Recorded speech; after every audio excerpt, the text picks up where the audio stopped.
Hey, this is Mike, and I'm here to compare the Kubota LX3520 and the John Deere 2032R.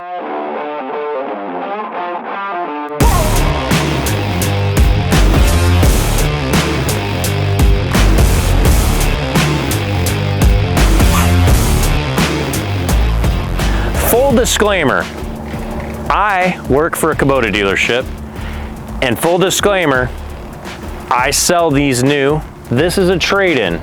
So, but the things I'm gonna go over are very obvious. Like, I can't make them up. You can go on look in these tractors and you'll see the exact same thing when comparing these two models. Full disclaimer, but I'm gonna show you the things that really stand out to me in this competitive comparison. So I have 6 areas I'd like to cover. The first being engine noise, transmissions, hydraulics, cruise control, bucket attachments, and seats. So on the LX series, the 3520 and the 4020 is the model that's bigger. The engine is so refined. This is a new engine. It's got a new emission system that it just makes this thing smooth and purr like a kitten.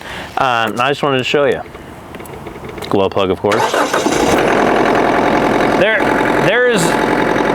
This might be the smoothest engine in Kubota's lineup. The fact that you can hear me talk right now and it's just at an idle. Sometimes diesels are a little noisy at an idle. We'll see that with the John Deere, but even when I rev it up to higher RPM, I can still just hold a conversation standing next to you. And I don't have to shout.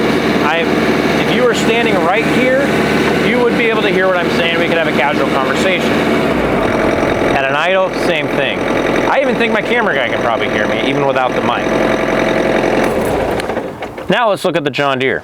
So now with the John Deere 2032R, let's see how loud it is. Oh wait, we have to be in neutral.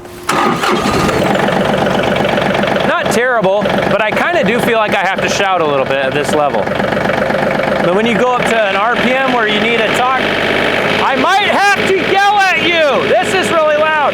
Not only is it loud, it's piercing in your ears. Like this ring, it has like you want to put earplugs in to talk. Now the idle doesn't seem so bad, but when compared it to the Kubota, this is quite a bit louder idle and like extraordinary louder at higher RPMs. I'm just gonna go to PTO rating right now. That's where it was at, right at 2,500 RPMs. If you came up to me, I'd have to be like, what? What are you saying? This thing is loud! Brian, can you hear me? And then afterwards, you have to deal with hearing loss because you have to talk like this, and then someone's gonna have to remind you that the tractor's not even running anymore, and you're like, oh! I'll stop talking so loud. This thing's loud. So now for transmissions. Kubota has 3 ranges. You have high, medium, and low. And one thing I noticed that we'll look at the John Deere, it just says high and low. But there's something, this also has auto throttle, but it's a true low.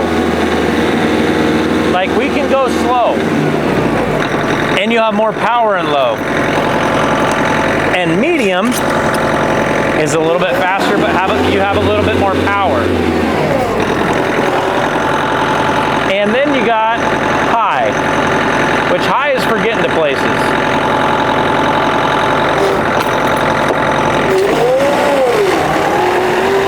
It's mainly for travel.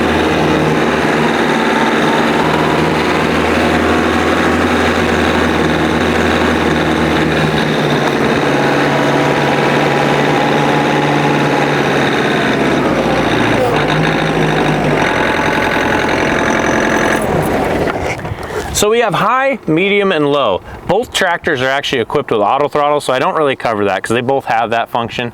But one thing we'll look at the John Deere, it has just a high and a low, no medium. But there's one important thing I think they forgot. For the sake of this thing being so noisy, I'm going to just talk right now before I turn it on. But this tractor is equipped with a low and a high gear. if I had to compare them side by side, this low gear is a lot like that Kubota medium gear. It's not really that slow. Therefore, it doesn't have as much power as the Kubota does in low. This more, if I had to relabel this sticker here, it should be high, neutral, and medium. There really isn't a low gear on this transmission. It's rather quite fast, and I'll show you.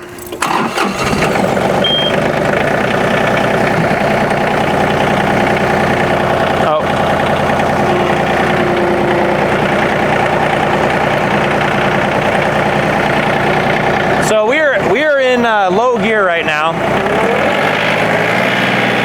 and it's quite fast for being low, and it's really stinking loud.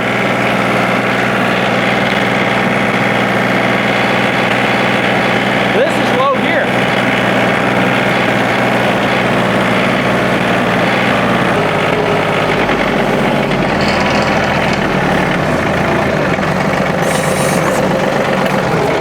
So if I had to grade these two transmissions, I would definitely grade the Kubota as way more valuable because it has that true low gear. This has a high and a low, quote unquote, but it's really not a low, it's just a high and a medium. Kubota has a high, medium, and a real low gear.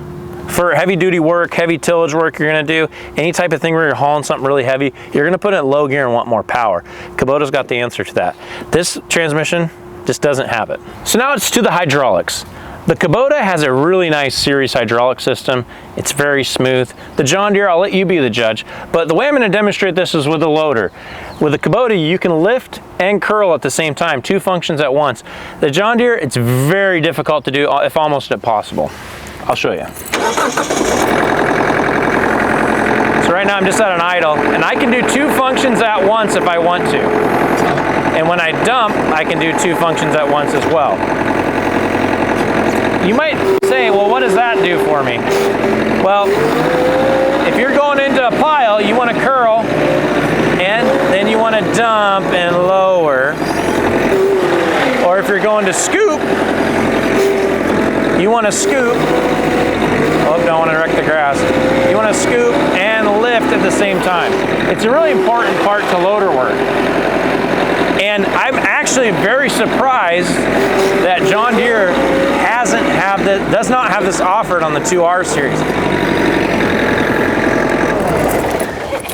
I can understand like Coyote, Mahindra, LS, Branson, TYM. I can understand them not having this function, but for John Deere to really not have this function, it's shocking to me. But I will show you. Now for the John Deere.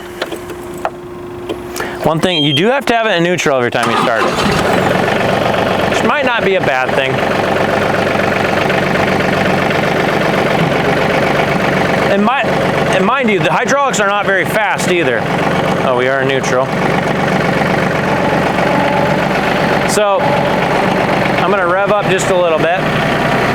So when you go to lift, try to curl the bucket, it takes away all the function of the other function before it can finish it. I'll show that again.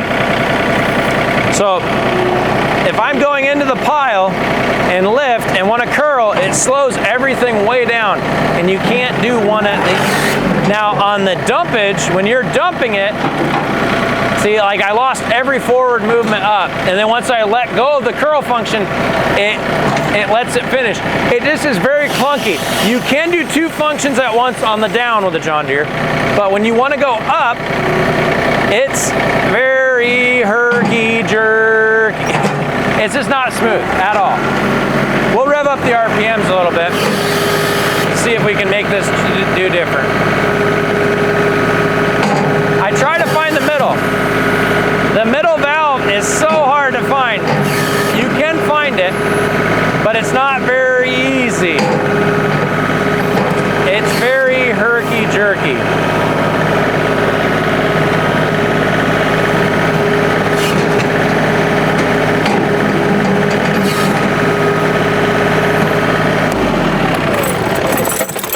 Granted, my John Deere certification is expired by about 10 years, but I still think even the most tried and true John Deere people would have a hard time accepting this loader performance if they were able to sit on that tractor first. I'm not saying it's terrible, I just expect better on something with the R Series badge from John Deere. So now on to cruise control.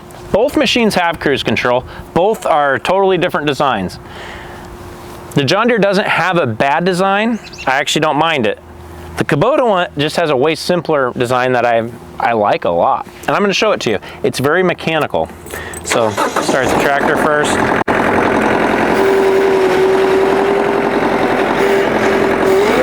And when you're going forward, it's an actual lever right here, and you pretty much just lock the pedal where your foot left it, and you keep it going. And to de-engage it, you just tap the lever. I really like it because it's very mechanical, and when you look at this closely here, it has 2, 4, 6, 8, almost like gear selection. So if like you remembered, hey, I like being in 6, you can always find 6 right here. Oh, I almost got your phone. I almost did see that. But I'm in 6, I'm just mowing my field, and it's very nice. I like it a lot.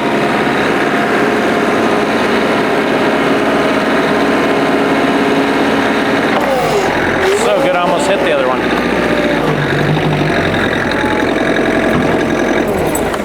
And the real reason I like this, and I said this before, simplicity. This is a very simple system, and when we are selling tractors and talking to tractors with customers, I'll mention that a tractor, almost all the tractors have cruise control now in some way or form or available, and people laugh at you because like, why would you ever use cruise control? When they're electronic like the John Deere, they're not as user-friendly, because I'll show you why, but this is something I would actually use on a day-to-day basis because it's right here, it's screaming at you. Let's select the second gear, and the pedal actually moves. It's just a different way to run the pedal. So it makes the cruise control very usable in my opinion, and that's why I like it. Now to the John Deere. Now for the John Deere, it is not a bad system. It's an electronic button system over here. Actually, some of our other Kubotas have an electronic button system very similar to this. It's just not normal for someone to push a button on this. It just doesn't work as good as that system does. I'm not saying this is a bad system. That one's just a lot better in my opinion. And another reason I don't like this system is because I can't even tell what this button is anymore. I had to look it up. And that's not just going against John Deere. Any brand that has buttons that had engraved or some sort of sticker on it to tell you it was cruise control, this tractor's got like 150, I don't know actually how many hours. It's got some hours on it. And this button is no longer show you, it's a blank button. I actually had to just play with it to figure it out. And for that reason, a lot of people would forget they have this cruise control. It works just fine. I'll show you. But you have to remember, it's there. Just the black button on the side. It's not a bad cruise control. It works. But it's not something where you can be like, I remember I was going in 6th gear like the Kubota. It's just, it's actually really hard to stop. But you just have to remember it's there, and you can press the button and set your speed, so to speak. But I just like the Kubota system better. This isn't a bad system.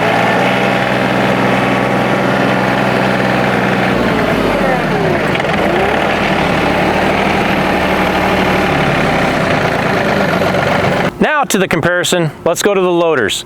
As you can see, the Kubota lifts slightly higher than the John Deere, but that's not all.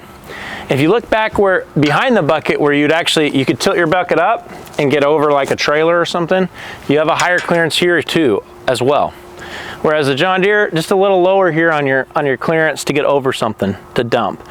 It's just another added value that I see with this Kubota LX series over its competitor, the John Deere 2032R, and I'm making sure I don't hit my head, because I am 6'4", and it just gets barely over my head. If I was 6'10", we'd be in business. And now that we got the bucket heights out of the way, let's look at how these buckets are attached. Kubota for many years has offered the skid steer style quick attach, along with a lot of other manufacturers, keeping this a pretty universal system. John Deere has stayed to their system, which is very hard to buy non-John Deere attachments for. It keeps you in their attachment family for a reason. Kubota gives you many options. You can find something on the internet you really like a grapple that's not a Kubota branded grapple, and you can run it with a Kubota because it's a skid steer universal system. John Deere, I think this is just a negative point for John Deere. They are very stuck in their ways on this attachment system. because they can be, because once you buy this tractor, you're stuck buying their attachments. Granted, there are other manufacturers that make attachments for this, don't get me wrong. There's just not as many as the skid steer style. And that being said, this is just a better system. It's one lever on each side, two levers, I guess. It's called the 2-lever quick hitch. Whereas the John Deere is these 2 pins, which I have experienced can be a real pain to get out, like this one is right now. Oh, not too bad. But you still have to pull these pins. You lose them, you're kind of screwed. And you have to go to the store to get a new one or keep spares. Not only is it hard to get out, it's hard to get back in. I'm gonna have to mess with the loader to get that pin back in. It's antiquated system. And if John Deere would just suck up their pride a little bit and go to the skid steer style quick attach like everyone else, this wouldn't even be an issue. Now onto the final piece of the puzzle, the seats. It might sound nitpicky to point out seats, but Kubota has a 2-piece seat that is adjustable. And since you spend a lot of time on this seat, it could be important if you want to recline a little bit. Kubota gives you that option with a nice two-piece design. And another nice thing about the 2-piece design, water doesn't sit in here and it drains really good. And it's just a comfy seat, nice armrests. Now let's go to the John Deere. Now I will say, this is not a bad seat. It's an okay seat. It's just not as good as that seat. It's a 1-piece seat, as you see on a lot of our standard series tractors, not the premium series like this should be. And it's just not as nice of a seat because you have no recline function, or if you have a lumbar support issue and you want to sit a little closer up, you have none of those options with the John Deere seat. It's a 1-piece seat and it can collect a little water. It does have a drain hole, but as you can see by the stainage on this seat, it holds water. Now the final thing on this list that I actually forgot to put on the list, but I just remembered as I was standing out here, the hoods. If you want to get at the hood on this Kubota, it's not a big deal. The John Deere, it's not as easy. I'll show you on the Kubota. It's a 1-piece hood design. The emblem is your handle, and you lift, oops, I did forget. You do have to move the grill guard, but it's really easy, just like that. And you lift, 1 piece. Pull out the little rod. You have all your access to all your engine maintenance items. The John Deere, it's 1 piece on the top, shielding on the side, and the lever is right here. Uh-oh. All right, I lied, we're not gonna open this hood, the lever is broke. But if you could, imagine this top piece comes up and the shielding's all still there. You have to remove that with screws and stuff. It's not as easy to do. Just another thing that the Kubota has that this premium John Deere does not. I wanna thank you guys for watching my side-by-side comparison of the LX versus the 20R series John Deere. And I wanna let you know, everything I went over is not a secret. You could go sit on this tractor and try these things for yourself, and I really encourage you to do if you're in the market for one of these 2 tractors. I'm trying to be very honest. I am a Kubota dealer. I do sell these for a living, but I'm not pointing out anything that's a secret on this or a secret on that or hidden messaging. Try it for yourself. I do encourage that. I'm just here to show you some things to look at.